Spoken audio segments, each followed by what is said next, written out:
So hello दोस्तों, मेरा नाम है आकाश और आप देख रहे हैं ओन जी के यूट्यूब चैनल। दोस्तों, जैसा कि आप जानते हो इस समय एसएससी एमटीएस का एग्जाम चल रहा है। ठीक है, आज हम करेंगे 12 मई फर्स्ट शिफ्ट 2023 के सही प्रश्नों के बारे में देखेंगे जो एग्जाम में पूछे गए हैं। ठीक है दोस्तों, तो शुरुआत करते हैं पहले क्वेश्चन से।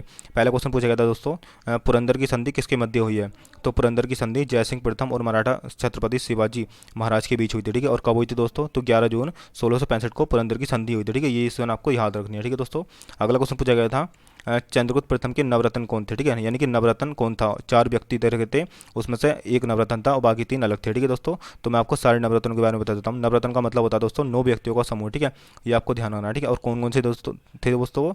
तो एक थे अमर सिंह जो कि संस्कृति, ठीक है, कोस्टकार थे और कवि भी थे, और धनवंतरी थे एक, ठीक है, जो कि प्रसिद्ध चिकित्सक थे। हरिसेन थे जो कि कवि लेखक थे। ठीक है, और कालिदास थे जो क्या प्रसिद्ध कवि नाटककार थे। एक थे कहापनका जो कि ज्योतिषी थे। ठीक है, और एक थे शंकु जो कि वस्तुकार थे। एक थे दोस्तों बारह मिहिर, ठीक है, और एक थे बरुरुचि, और एक थे दोस्तों वेताल भट्ट। ठीक है, वेताल भट्ट जो कि एक जादूगर थे। ठीक है दोस्तों, इन सब में जो महत्वपूर्ण थे वो कौन कौन से थे? तो एक कालिदास हो गए, बारह मिहिर हो गए और धनवंतरी हो गए। ठीक है, ये सब प्रमुख थे। ठीक है दोस्तों, इनको तो आपको याद रखना ही रखना है। ठीक है, ठीक है दोस्तों, यहाँ से एक क्वेश्चन और याद रखना, मतलब चंद्रगुप्त प्रथम के शासनकाल में भारत कौन आया था? तो एक फाइयान जो कि चीन यात्री था, जो कि वो भारत आया था। ठीक है दोस्तों, और चंद्रगुप्त प्रथम का उत्तराधिकारी कौन था? तो समुद्रगुप्त था। ठीक है, ये इंपॉर्टेंट क्वेश्चन है दोस्तों, अगली सीट में पूछ सकता है ये वाला क्वेश्चन।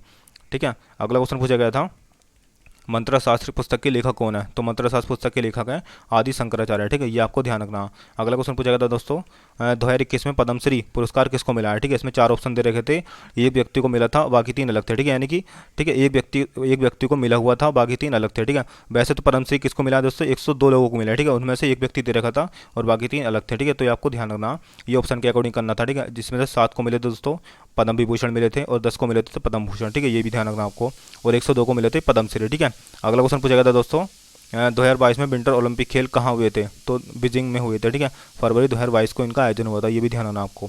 अगला क्वेश्चन पूछा गया था दोस्तों, बीजिंग यानी कि चाइना में हुआ था। ठीक है, अल्लाह रखा खां का संबंध किस वाद्य यंत्र से है? तो ये तबला वादक है। ठीक है दोस्तों, इंपॉर्टेंट क्वेश्चन है ये, तबला वादक है। ठीक है, और मैं आपको महत्वपूर्ण व्यक्ति बता देता हूँ जो वाद्य यंत्रों से संबंधित है। ठीक है, जैसे उस्ताद बिस्मिल्लाह खान शहनाई वादक हैं। ठीक है, ये इंपॉर्टेंट क्वेश्चन है दोस्तों ये वाला। और ये है एक है हरिप्रसाद चौरसिया जो बांसुरी वादक हैं। ठीक है, ये भी इंपॉर्टेंट क्वेश्चन है दोस्तों ये वाला। ठीक है, और पंडित रविशंकर जो कि सितार वादक हैं, उस्ताद जाकिर हुसैन तबला वादक हैं। ठीक है, ये क्वेश्चन भी इंपॉर्टेंट है दोस्तों ये वाला।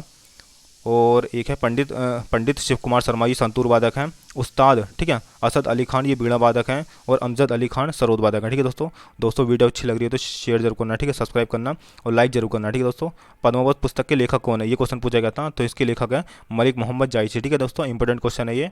अगला क्वेश्चन पूछा गया था, शोषण के विरुद्ध अधिकार किस अनुच्छेद में आते हैं? तो ये अनुच्छेद 23 से लेकर 24 में आते हैं। ठीक है दोस्तों, और ये मौलिक अधिकारों के अंतर्गत आते हैं। ठीक है दोस्तों, मौलिक अधिकारों पर मैंने ऑलरेडी वीडियो बना रखी है, लिंक डिस्क्रिप्शन में दे रखा, आप वहाँ से उस वीडियो को देख सकते हो, क्योंकि एसएससी एमटीएस मौलिक अधिकारों से संबंधित क्वेश्चन पूछ रहा है। ठीक है, और मैंने मौलिक अधिकारों पर ठीक है, मतलब जितने भी क्वेश्चन बन सकते हैं सारे उस वीडियो में डिस्कस कर रखे हैं। ठीक है, तो अब उसको छोड़ना मत, ठीक है, उसको पढ़ लेना उसको। अगला क्वेश्चन पूछा गया था दोस्तों, 1773 से 1785 के दौरान गवर्नर जनरल कौन था? तो वारन हेस्टिंग था। ठीक है दोस्तों, ये याद रखना आपको। यहाँ से और क्वेश्चन बन सकता है दोस्तों, जैसे बंगाल के पहले गवर्नर कौन थे?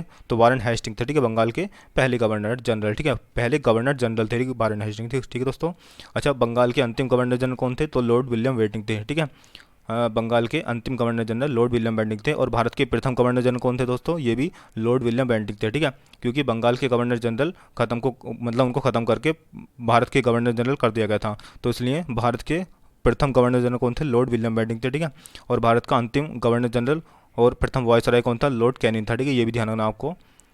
ठीक है दोस्तों, अगला क्वेश्चन है, भारत का अंतिम वायसराय कौन था? तो लॉर्ड माउंटबेटन। ठीक है, ये याद कर लेना दोस्तों, क्योंकि शिफ्ट में पूछ सकता है या आने वाली शिफ्टों में। अगला क्वेश्चन है दोस्तों, स्वतंत्र भारत का प्रथम गवर्नर जनरल कौन था? तो लॉर्ड माउंटबेटन। ठीक है, ये भी ध्यान रखना आपको। ठीक है दोस्तों, और अगला क्वेश्चन है, स्वतंत्र भारत का प्रथम तथा अंतिम गवर्नर जनरल ठीक है कौन था? तो सी राजगोपालाचार्य थे। ठीक है दोस्तों, सी राजगोपालाचार्य थे ये। उसके बाद ये गवर्नर जनरल का पद खत्म करके राष्ट्रपति का पद बना दिया गया था। उसके बाद भारत के राष्ट्रपति कौन थे प्रथम? तो वो थे डॉक्टर राजेंद्र प्रसाद। ठीक है, डॉक्टर राजेंद्र प्रसाद भारत के प्रथम राष्ट्रपति थे। ठीक है, ये ध्यान रखना आपको। अगला क्वेश्चन पूछा गया था दोस्तों, शीतकालीन ओलंपिक खेल 2022 में क्वालिफाई करने वाले पहले भारतीय एथलीट्स कौन बने थे दोस्तों? तो ये मोहम्मद आरिफ खान बने थे। ठीक है, ये ध्यान रखना आपको, मोहम्मद आरिफ खान बने थे। और ये प्रतियोगिता कहाँ पर हुई थी दोस्तों? तो ये बीजिंग में हुई थी। ठीक है, शीतकालीन ओलंपिक खेल जो हुए थे ना 2022 के, ये बीजिंग में हुए थे और 4 फरवरी से 20 फरवरी तक चले थे। ठीक है, इतना आपको ध्यान रखना। अगला क्वेश्चन पूछा गया था दोस्तों अगर वीडियो अच्छी लग रही है तो शेयर जरूर करना, क्योंकि मैं तुम सबके लिए ठीक है इंपॉर्टेंट फैक्ट के साथ बताता हूँ ये क्वेश्चन, ठीक है। फातिमा शेख का संबंध किससे है, ये क्वेश्चन पूछा गया था। फातिमा शेख का संबंध किससे है, तो ये कौन थी दोस्तों, तो ये भारत की प्रथम मुस्लिम ठीक है महिला शिक्षिता थी, ठीक है, यानी कि टीचर थी, भारत की प्रथम मुस्लिम शिक्षिका थी, ठीक है। अगला क्वेश्चन पूछा गया था दोस्तों, ओजोन परत किस मंडल में पाई जाती है, तो ओजोन परत समताप मंडल में पाई जाती है, ठीक है। ये ध्यान रखना, ठीक है दोस्तों, आपको इंपॉर्टेंट क्वेश्चन है ये। ओजोन परत किस मंडल में पाई जाती है, समताप मंडल में पाई जाती है, यानी कि जहाँ पर ताप समान रहता है, ठीक है। क्षोभ मंडल की बात करते हैं दोस्तों, यानी कि वायुमंडल की परतों की बात करते हैं, क्षोभ मंडल, उसके बाद आता है समताप मंडल, और यहीं पर ओजोन मंडल पाई जाती है, ठीक है। ओजोन परत पाई जाती है। अगली परत है मध्यमंडल, फिर तापमंडल, फिर आता है बाह्यमंडल, ठीक है। दोस्तों जितने भी आंधी तूफान आते हैं वो सब कहाँ पर आते हैं दोस्तों, तो ये क्षोभ मंडल में आते हैं, ठीक है, यानी कि वर्षा सब कहाँ पर होती है, क्षोभ मंडल में होती है, ठीक है। एरोप्लेन कहाँ पर उड़ते हैं दोस्तों, तो बस समताप मंडल में उड़ते हैं, ठीक है। तो इतना आपको ध्यान रखना। अगला क्वेश्चन पूछा गया था दोस्तों,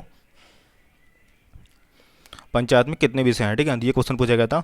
तो पंचायत में वर्तमान में 29 विषय शामिल है, ठीक है दोस्तों।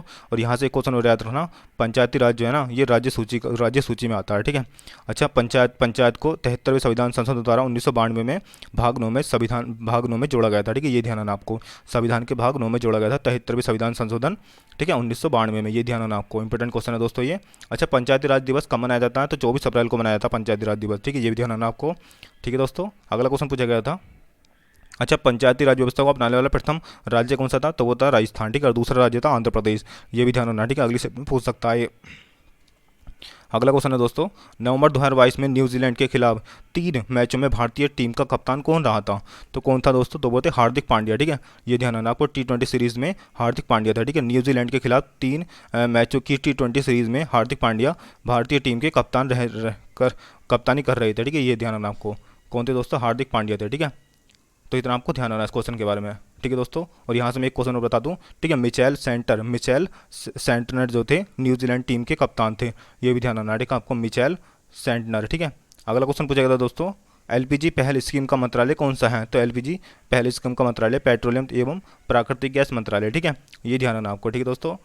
और यहाँ से एक क्वेश्चन याद रखना, एलपीजी मतलब 22 अक्टूबर 1965 को इंडियन ने, ठीक है, इंडियन ने पहला एलपीजी कनेक्शन कोलकाता में जारी किया था, तो ये भी ध्यान रखना, ठीक है, आपको। इंडियन का सिलेंडर होता है ना इंडियन का, उसी की बात कर रहा है, ठीक है। ये अगला क्वेश्चन पूछा गया था दोस्तों, अगला क्वेश्चन पूछा गया था, लोहा स्तंभ कहाँ स्थित है, तो लोहा स्तंभ नई दिल्ली में स्थित है, ठीक है, लोहा स्तंभ जो नई दिल्ली में स्थित है, ठीक है दोस्तों। और इसका निर्माण किसने करवाया था, इसका निर्माण चंद्रगुप्त द्वितीय ने 375 से 415 ईस्वी के दौरान करवाया था, ठीक है, ये भी ध्यान रखना आपको, इंपॉर्टेंट क्वेश्चन है, अगली शिफ्ट में पूछ सकता है दोस्तों ये वाला क्वेश्चन, या फिर आने वाली शिफ्टों में पूछ सकता है ये क्वेश्चन, ठीक है।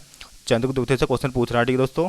अगला क्वेश्चन पूछा गया था, देश में उत्पादित कुल वस्तु और सेवा का मूल्य उसका खालिस्तान होता है, तो सकल घरेलू उत्पाद होता है, ठीक है वो, ये क्वेश्चन पूछा गया था दोस्तों, ठीक है, सकल घरेलू उत्पाद होता है, ठीक है वो। अगला क्वेश्चन पूछा गया था दोस्तों, प्रार्थना समाज की स्थापना किसने करी थी, तो आत्माराम पांडुरंग ने करी थी, 1867 में करी थी, और कहाँ पर करी थी दोस्तों, मुंबई में करी थी, ठीक है, तो ये ध्यान रखना, ठीक है, अधिकतर समाजों की स्थापना जो है वो मुंबई में ही हुई है, ठीक है, ठीक है दोस्तों। यहाँ से हम याद रख सकते हैं, आर्य समाज की स्थापना किसने करी थी, दयानंद सरस्वती ने करी थी, ठीक है, अगली शिफ्ट में पूछ सकता है दोस्तों ये क्वेश्चन। अच्छा, ब्रह्म समाज की स्थापना राजा राममोहन राय ने करी थी, ठीक है, ये भी ध्यान रखना आपको। अच्छा, प्रार्थना समाज की स्थापना आत्माराम पांडुरंग ने करी थी, और रामकृष्ण मिशन की स्थापना स्वामी विवेकानंद जी ने करी थी, ठीक है, ये भी ध्यान रखना, ठीक है दोस्तों आपको।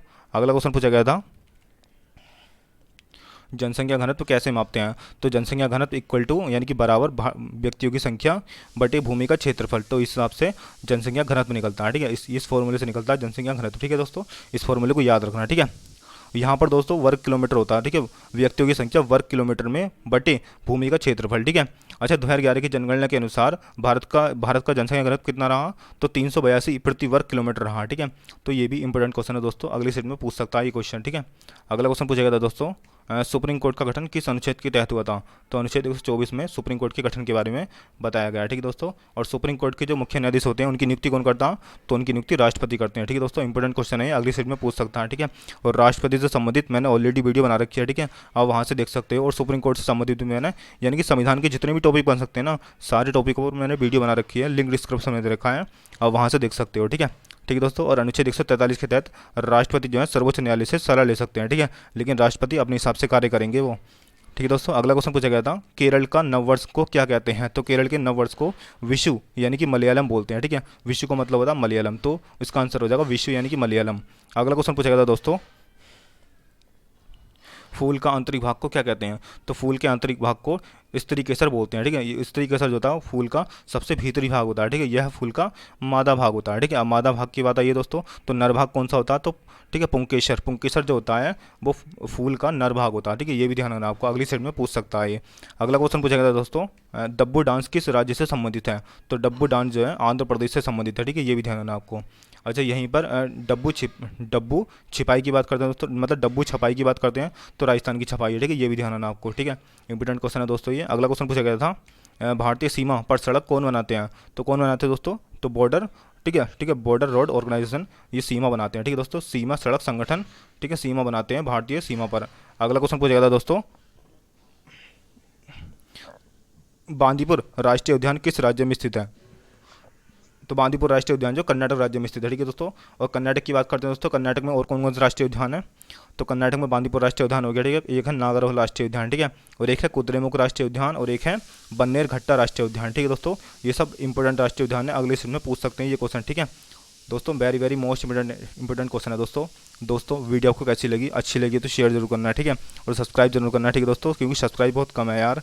सब्सक्राइब कर दिया करो, ठीक है। मैं आपके लिए बनाता हूँ ये सब वीडियो, ठीक है दोस्तों। मिलते हैं नेक्स्ट वीडियो में, तब तक के लिए जय हिंद जय भारत। और दोस्तों अगर कोई गलती हो जाए तो मुझसे क्षमा कर देना, ठीक है मुझे। मिलते हैं नेक्स्ट वीडियो में, तब तक के लिए जय हिंद जय भारत।